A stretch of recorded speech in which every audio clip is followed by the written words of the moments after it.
This episode is brought to you in part through the patronage of Ariya Norinth. Want to hear me say your name here? Head on over to drunkonwriting.com and sign up.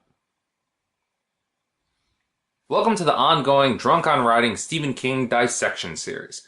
Today we're talking Firestarter. Originally published in 1980 and the unfortunate basis for the lackluster 1984 adaptation starring Drew Barrymore. But I have to tell you, I really liked this book. Surprisingly so. And more importantly, I really liked its villain. A villain that I've never really heard before, but which easily gives the more infamous Randall Flagg a run for his money. But we'll talk about him a bit more in length soon. For now, let's talk. In Firestarter's Afterword, which doesn't appear in my edition, but is in some of the newer editions like the paperback versions and whatnot, as well as in his nonfiction book on writing, which we will get to another day, King details some of his process behind Firestarter, including the fact that he based Charlie McGee, our protagonist, our little girl protagonist, on his daughter Naomi. I know how she looks, he wrote. I know how she walks. I know what makes her mad. I was able to use that, but only to a certain degree. Beyond that, if you tie yourself to your own children, you limit your range. So I took Naomi, used her as the frame, and then went where I wanted.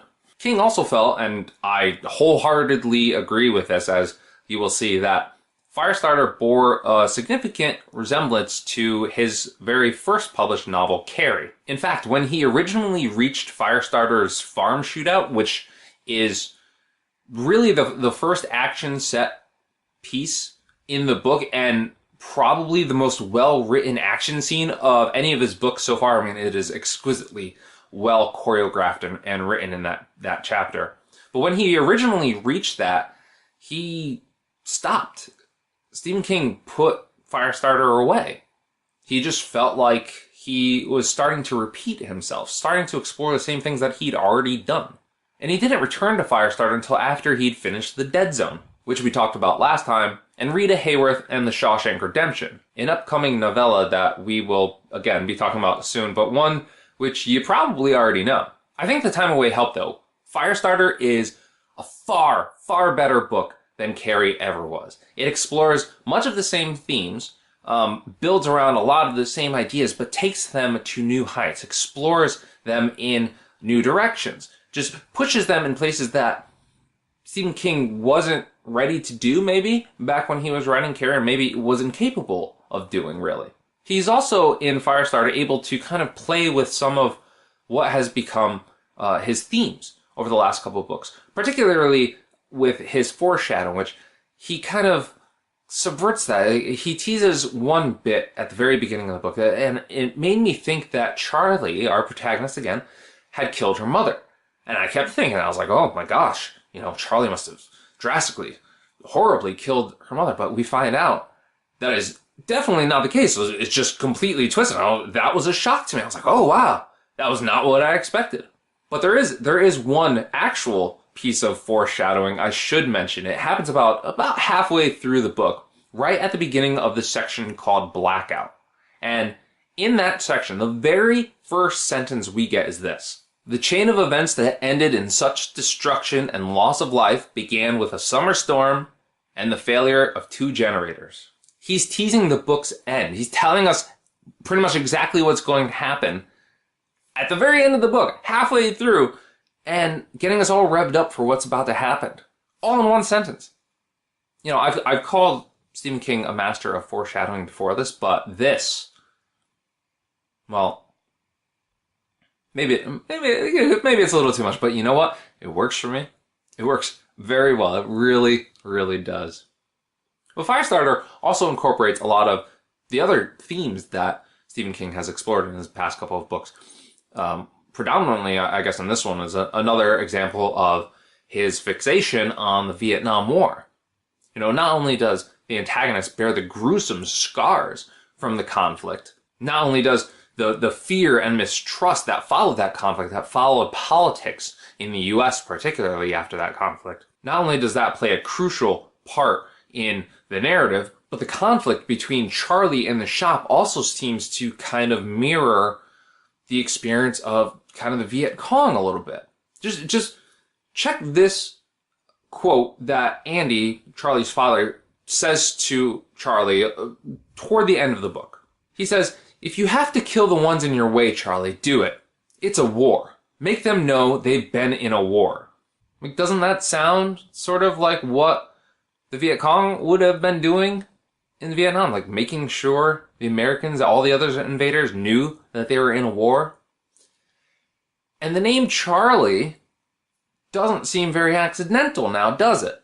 King also kind of goes out of his way a little bit in Firestarter to show off his breadth of literary knowledge. Specifically when he goes into the history of the shop, this clandestine organization that is part of the government. It's It's called the U.S. Department of Scientific Intelligence, and it plays a pretty important role in this book. I mean, it's the bad guy, really. And they actually apparently appeared in The Stand at one point, and they'd go on to appear in a couple other books down the line, but we'll address those as we get to them. But the nickname The Shop, as told within Firestarter itself, comes from a short story.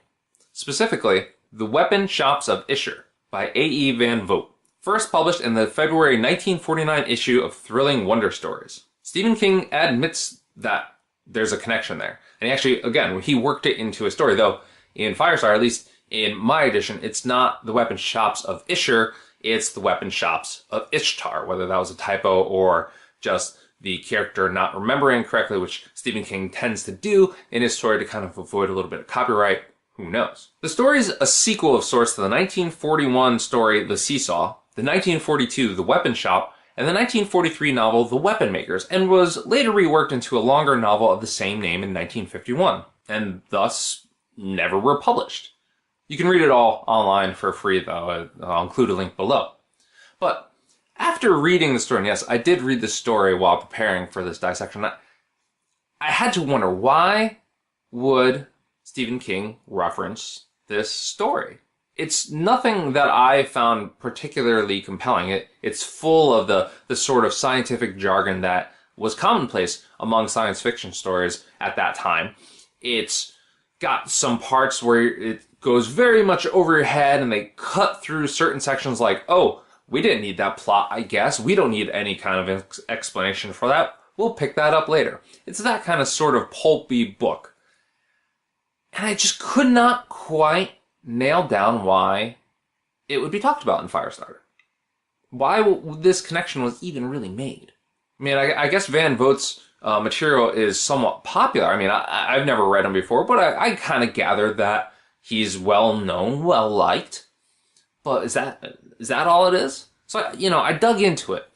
And it turns out this is not the only time Van Vogt has been brought up by Stephen King. In fact, in a 2013 interview with Joe Fassler over at The Atlantic, Stephen King brought up Van Vogt as someone who he's not really particularly fond of. He described the author as just a terrible, terrible writer who liked to effuse a little bit. So what's the point? Why reference an author that you don't seem to really be a fan of? Was it sort of in reference to the secretive nature of Van Vogt's weapon shops? Was it King acknowledging that the antagonists, his antagonists in this story and Van Vogt's antagonists, were somewhat similar? And kind of going forth and just saying, yes, straight up, it's sort of based off of this. After all, Van Vogt, at the time, very recently, at the time that Firestarter was published, was suing because the movie Alien was based, without his permission, on another one of his stories. Yes, that's a true story. But I don't think it was that. I think it's something a little bit else. I think mentioning Van Vogt and mentioning the weapon shops of Isher specifically was sort of a way to help support and bolster the anti-war sentimentality of this story and King's other stories. After all, the weapon shops of Isher in Van Vogt's series was very much the opposing force, the opposing political force of the stories against the government. They were two sides of the same coin, keeping each other in balance. I mean, as described in the weapon shops of Isher, the weapon shops were set up to ensure that no government ever again obtained complete power over its people. Very Second Amendment, right? Yeah. But you know what? There are a whole lot of quotes from Firestarter that I want to pull and reference here because some of the writing in Firestarter I just thought was phenomenal, just floored me. So we should probably move on and talk something else, specifically the plot, because they're going to make a whole lot more sense in context. Like Carrie, The Shining, The Stand, and The Dead Zone before it, Firestarter really is about exploring the potentialities of psychic abilities. In this book, caused by an experimental drug called Lot 6, which is kind of administered on unwitting college students who are paid a measly $200. If they survived, they were paid a measly $200. And that experiment sort of happened to go criminally awry. But starting the book off, you don't know this. We don't know that at all. That comes out in a series of flashbacks sort of as the story progresses and pretty much is completed, and we know the whole backstory by about halfway through the book. But that initial section is not very it's not very fun. It's not very well done, and it's not really until the flashbacks that the book really starts to get interesting and it really starts picking up its pace and really got to the point where I did not want to put the book down.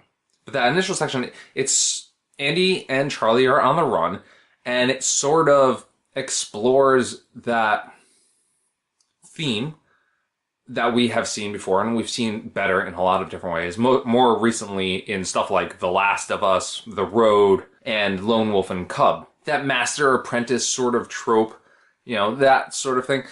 It's done here, and it's just not that fun. And we get to see one example of Charlie's powers, where in this airport that they're running to, she hears this guy mouthing off about a woman and decides to light his shoes on fire, making him jump over in the toilet. And it's kind of an amusing scene, kind of a horrific and scary scene at the same time, but she lit his shoes on fire? Okay. And you know what? While I mention that, I want to jump to the adaptation for a second, because the adaptation adapts this scene, as it probably should, and it does it in such a horribly awful way. It is probably one of the worst adapted scenes I have ever seen in my life. Just check this clip out. I don't know what you're doing here. We've been through this 100 times. I don't want to have anything to do with you. I told you not to follow me here. Besides, it's not my fault. I'm not responsible. This ain't got nothing to do with me. We've been through this 100 times. I don't want you around. I'm not responsible. Look, I told you not to follow me here. Did they run out of dialogue? What happened there? How did that pass QA? I don't get it. But yeah, anyways, back to the book.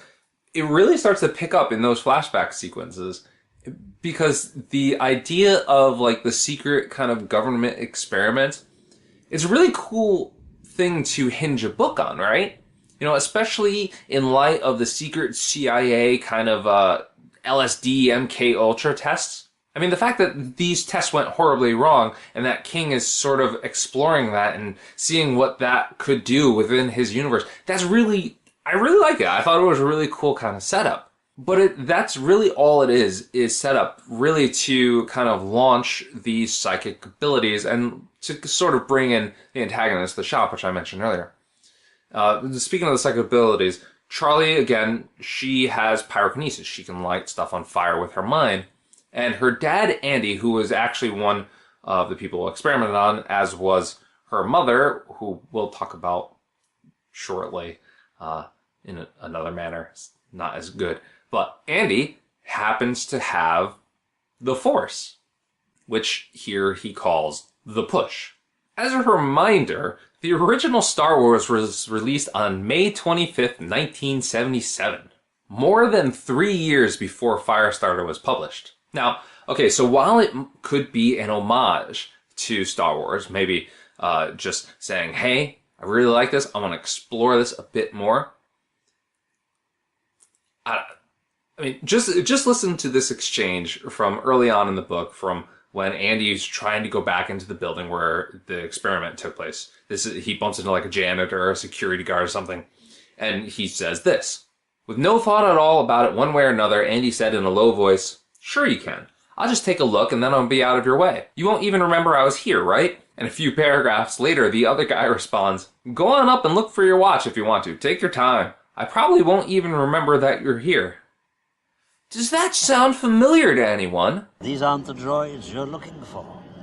These aren't the droids we're looking for. Except while, Star Wars keeps it light and family-friendly and doesn't really explore any of the repercussions involved in changing someone's thoughts, changing someone's mind. This is Stephen King we're talking about, so you know that he does. So we get things like Andy telling a bad guy who just happened to go kill his wife that he can't see, which makes the guy go permanently blind. The guy's running around like, oh my god, I can't see, my eyes have been plucked out. Not only that, but we get the idea of an echo / ricochet, which is kind of heavily explored, especially in the latter half of the novel.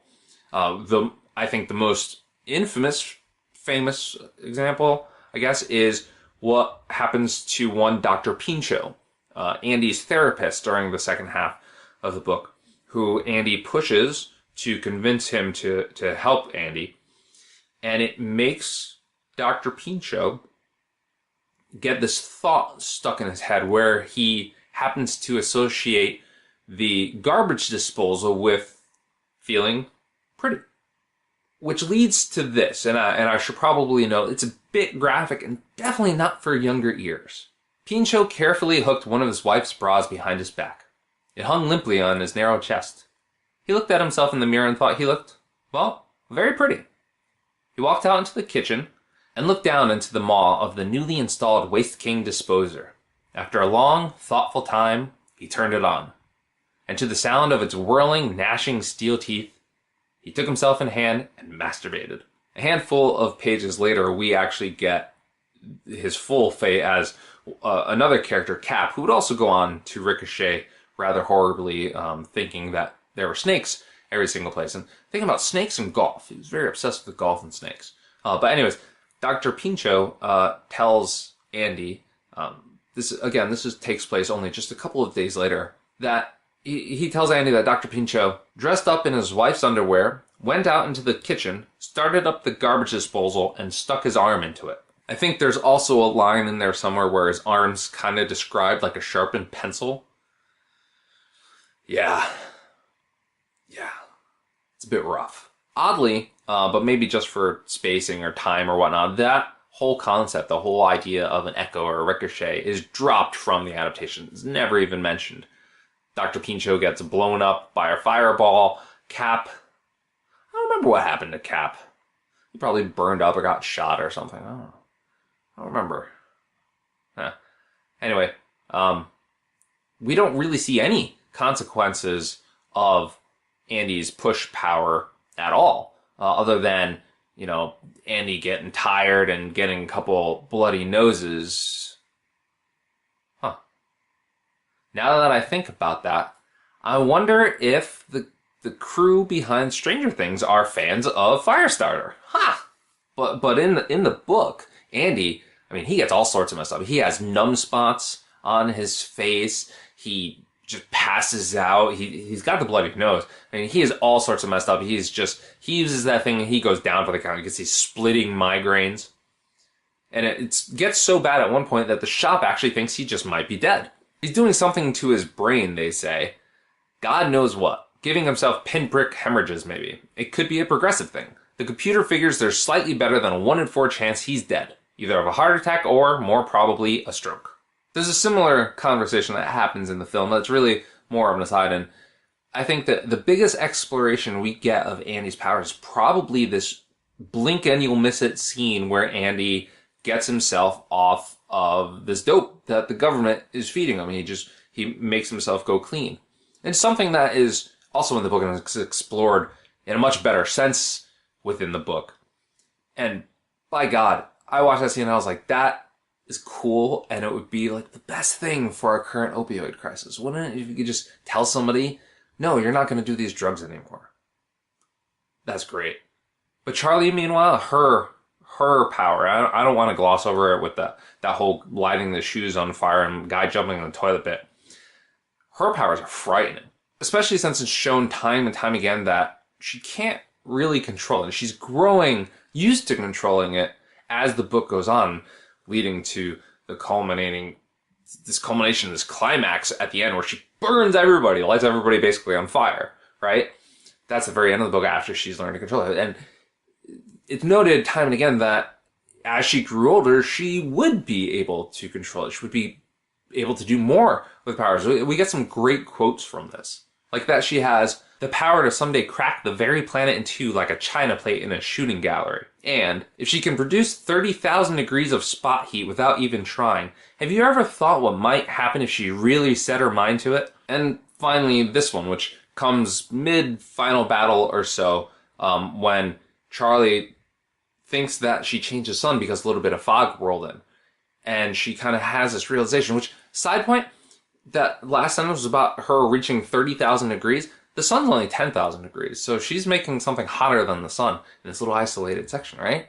I just read that in my son's fact book upstairs. But anyways, with a sudden sureness that came from deep inside, she knew that she could change the sun if she wanted to, in time. Those repercussions just involved in that sentence are pretty insane.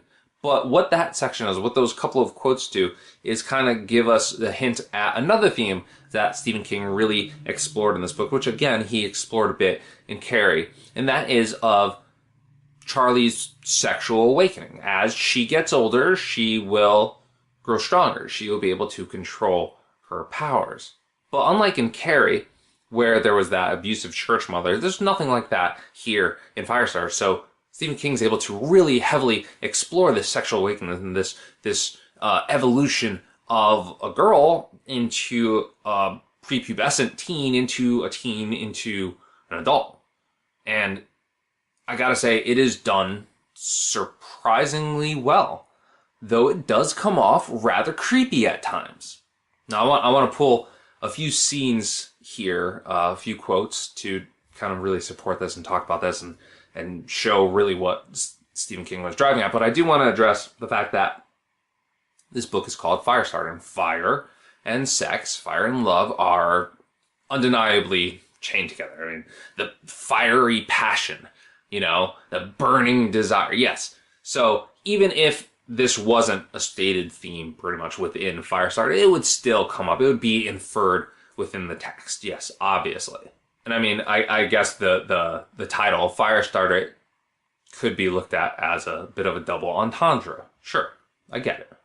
And I think it's also worth pointing out that, and I think, you can clarify below, let me know if I'm wrong in the comments, that every single Stephen King book to this point has involved fire as a plot device. In Carrie, of course, the whole town's burning. Same in Salem's Lot. In The Shining, the Overlook Hotel burns. In The Stand, we have a character whose whole shtick is burning things. And, of course, in The Dead Zone, Johnny's first vision is of a burning house. I think fire plays an important role in some of the Bachman books, too. So, yeah, Stephen King's got his themes. He's got the overbearing parents, he's got the telepathic abilities, he's got Vietnam. These things that he keeps playing with, he's exploring in each and every one of these early books. But they're all different. Every time he kind of explores it, every time he dives into them, he brings out different nuances. He tackles different subjects and kind of looks at something from a different angle. It's like SVU. Every week it's a different murder, but every week it's unique. And that's pretty much what King was doing with these original books, isn't it? Just looking at something and saying, this has so much to it, I'm just going to take it, I'm going to explore it, I'm going to write a whole novel around it. Anyways, yeah, so let's get back to the sexual awakening. Sorry for going off on that tangent.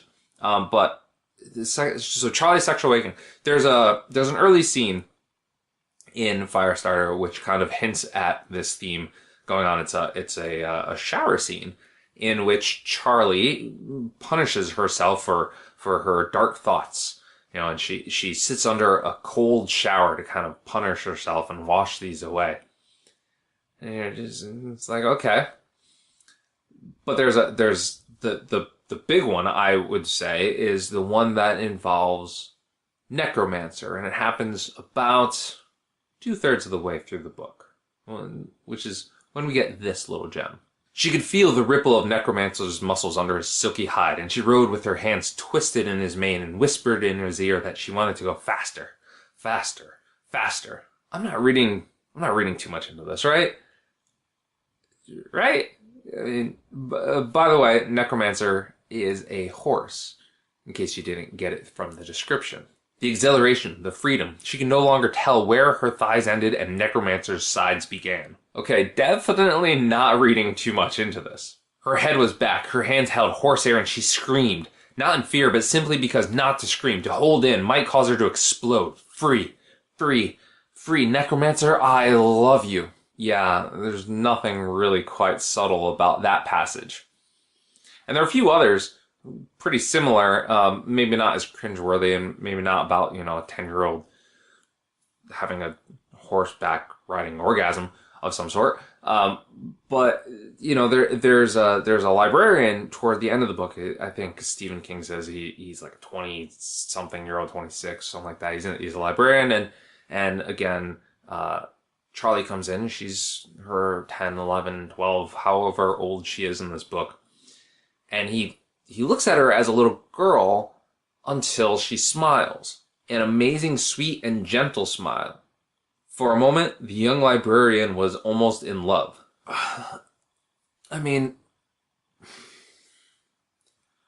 I almost wasn't going to bring these up. I was going to save them for our discussion of the later King book, It, for, I think, pretty obvious reasons, which I think will become way more obvious when we hit that book in case you've never read it. But I really wanted to explore the real sexual obsession that the bad guy, John Rainbird, has in Firestarter for Charlie. And that's really what it is. It's a sexual obsession. And it is really, really weird. Again, I love Firestarter's villain. I think he is a great villain. And, I mean, I guess one aspect of great villainy, especially of human villainy, is child predation, I guess. I mean, just look at these quotes and let me know what you think. He liked her. He really did. He might even be falling in love with her. The time would come when he would send her over, looking carefully into her eyes all the time. And then, if her eyes gave him the signal he had looked for so long, perhaps he would follow her. Yes.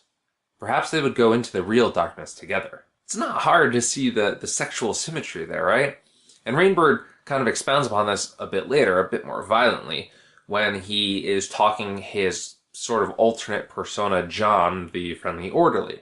And when John feels she is at the moment of greatest happiness, he will strike her across the bridge of the nose, breaking it explosively and driving bone fragments into her brain.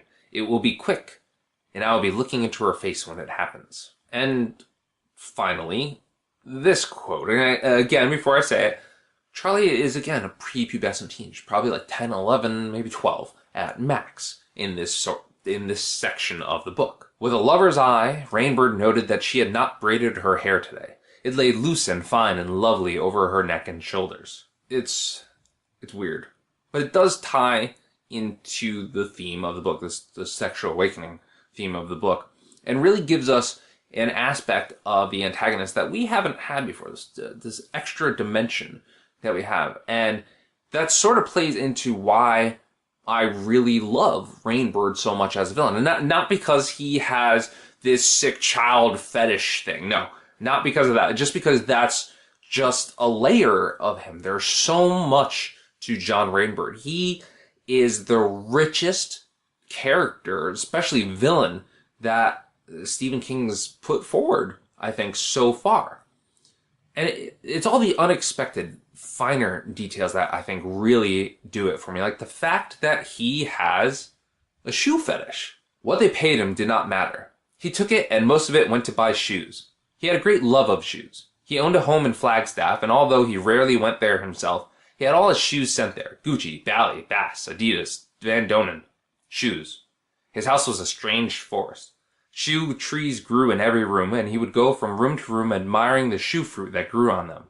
But when he was alone, he went barefoot. His father, a full-blooded Cherokee, had been buried barefoot.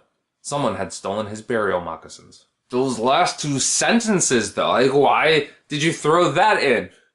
How much more interesting does that make John Rainbird? This guy who has a super shoe fetish, who has a house full of shoes, and yet when he is alone, walks barefoot because his father's shoes, his burial shoes, were stolen. I'm just floored.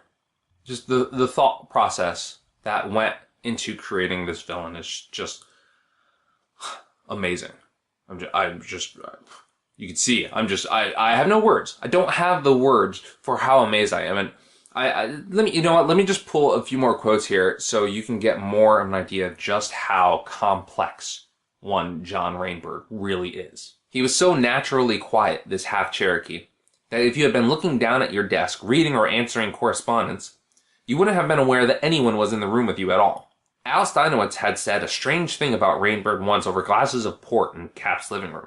He's the one human being I ever met who doesn't push air in front of him when he walks. That's just so eerie. Doesn't push air in front of him? What does that even mean?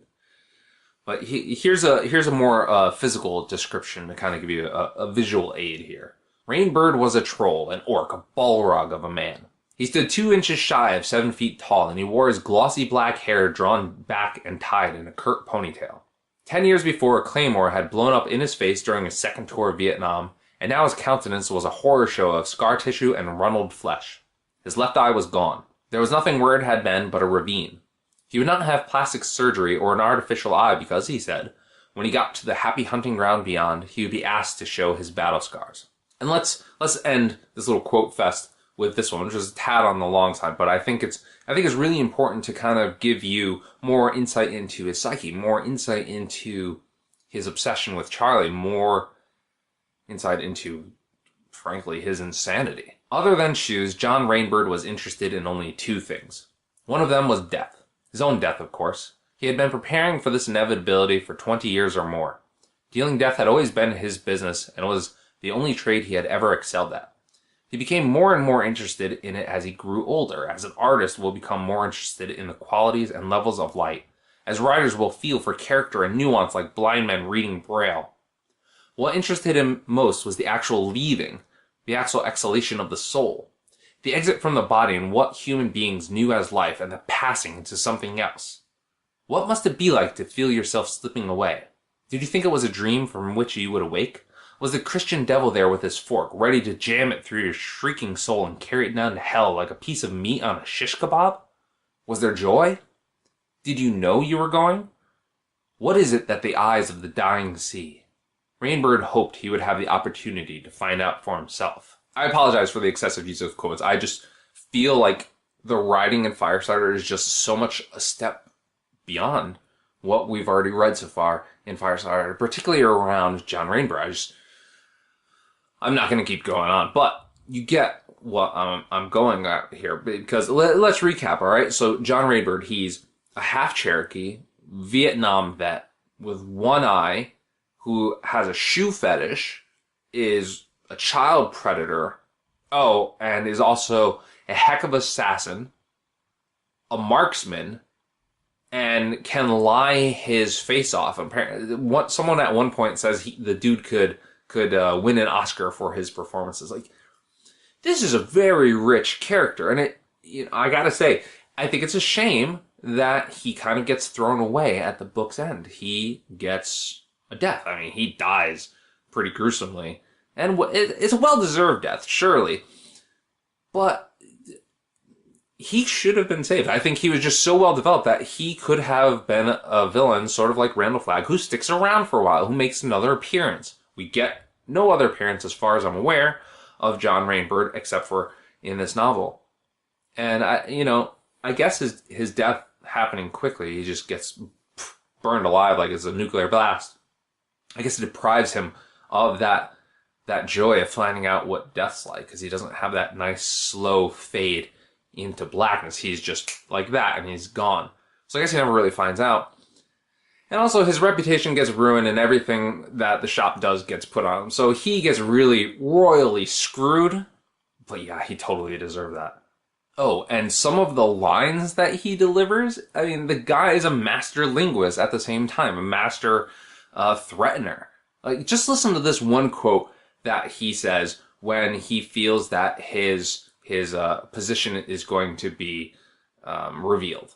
And if you ever behave as if you know me and here again, if you ever behave toward me as if I am anything but a D-clearance orderly, I'll kill you, and then I'll cut you into pieces and Cuisinart you and turn you into cat meat. I mean, I certainly wouldn't mess with a guy who said that to me. Nope. But if I were Charlie, and Rainbird had done what he did to her to me, I would find his house of shoes, and I would burn them all one by one until the whole thing burned down. That'd show him.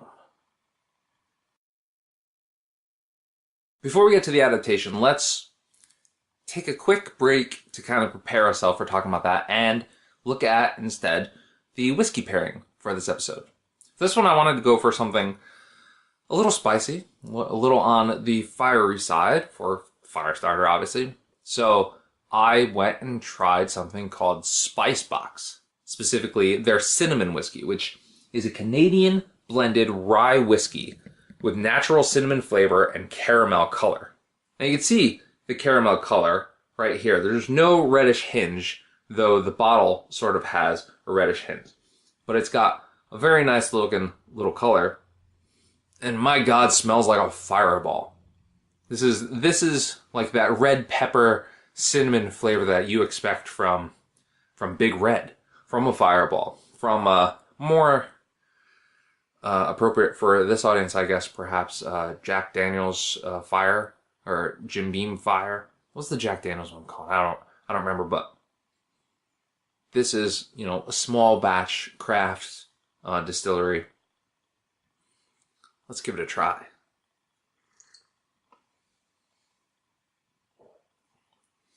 Whew. Oh yeah, that's fiery.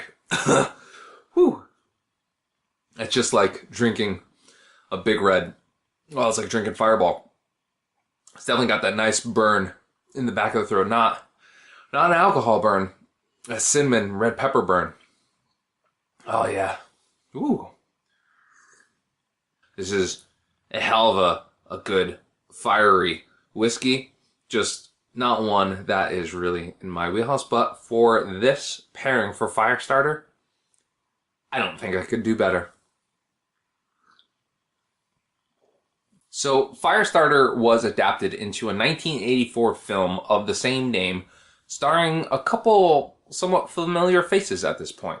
Namely, Drew Barrymore as Charlie and Martin Sheen as Cap. There was also a Kurt Russell lookalike, David Keith as Andy, and the beautifully cast George C. Scott as Rainbird, who, it should shock no one at all, manages once again to steal the show, which unfortunately is not very hard in this just not very well done film. Now, it was directed by one Mark L. Lester, who I mostly know because of his next film following Firestarter, Commando. But this was originally going to be directed by John Carpenter, who I assume I really don't need to introduce. Carpenter was working on The Thing when he got the offer to direct Firestarter, and he hired Bill Lancaster, who he just worked on with The Thing, to adapt Stephen King's novel. Now, that screenplay was approved by Stephen King, but it would later go on to sort of be readapted to star Richard Dreyfuss as Andy. But because The Thing was a commercial and a financial and critical failure, Universal Pictures, who distributed the film, ended up removing Carpenter and replacing him.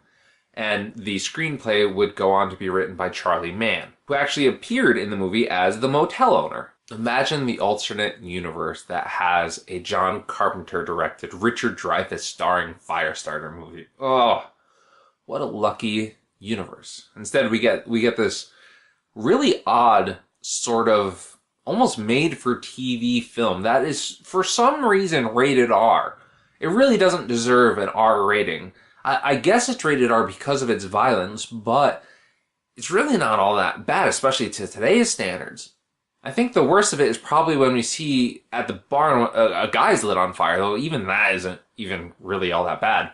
But things like the effects to denote the like superpowers, the psychic abilities, the hair raising, the head touching that looks like something out of a bad Star Trek episode, this general fisheye lens look of the whole thing, and the oh my god, just stop it already comforting that Andy has to constantly give Charlie, who never ever really even feels like an actual character at all throughout the entire film. It just makes this such a chore to get through. Plus, the acting is just not that good. I mean, Drew Barrymore, who is still thriving from her breakout role in E.T., I guess she gets a pass. I mean, she was only 8 or 9 or so at the time, so I'm not going to hinge too much on her. And quick backstory on that. Her mother actually kind of foretold that Drew Barrymore would be in this movie because a few years earlier, she had seen a paperback copy of Firestarter and said, hey, that looks like you. And actually allowed Drew Barrymore, who at the time was like 6, to buy the book and read it. Read Firestarter. Could you just imagine reading this book at 6 years old? Oh, no, that's not good parenting. But David Keith, not so good. Martin Sheen, completely wasted.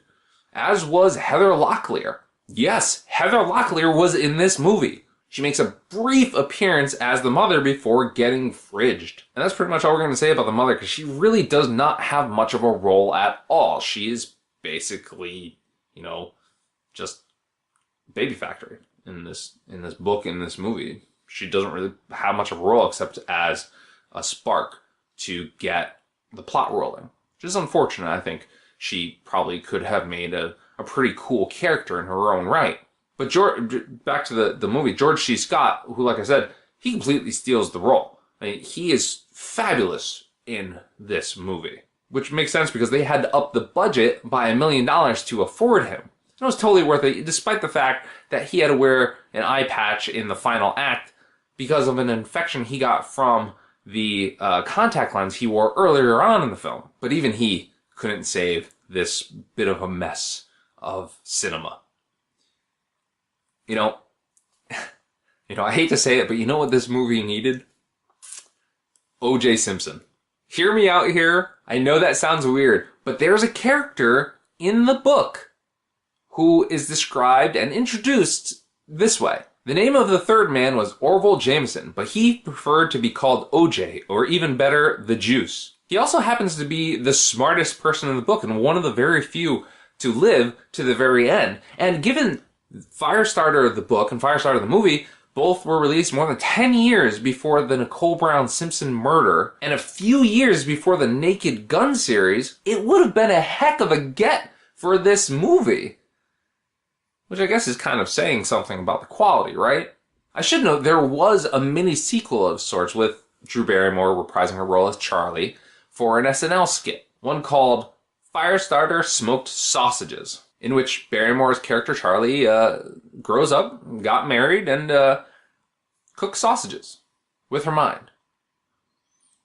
It's not a sketch you can watch anymore, which is probably a good thing. I looked all about it. I actually reached out to SNL to see if they could add it to their app. They never got back to me. But again, it's probably a good thing because there was an actual Firestarter sequel. It was a direct-to-TV Sci-Fi Channel sequel from 2002 called Firestarter Rekindle, which starred Marguerite Moreau as Charlie, Malcolm McDowell, of all people, as a surprisingly somehow alive John Rainbird, and because why not, Dennis Hopper as James Richardson, another Lot 6 subject who makes a brief cameo in the novel, actually. I did not watch Firestarter Rekindled.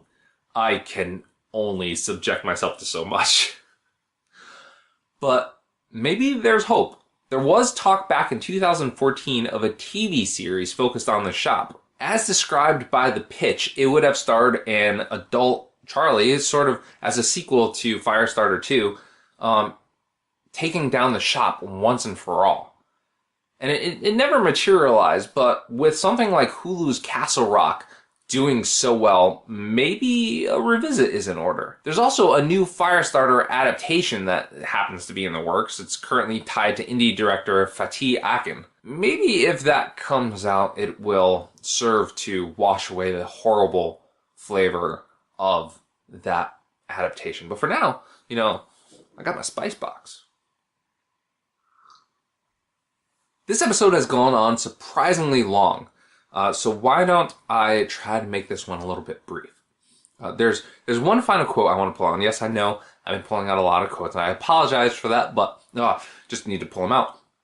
But this one describes, I think, not only what Stephen King was trying to get at with Firestarter, but what he's really been trying to get at with this first round of books that he's really put out. The hurt, the cost was enormous.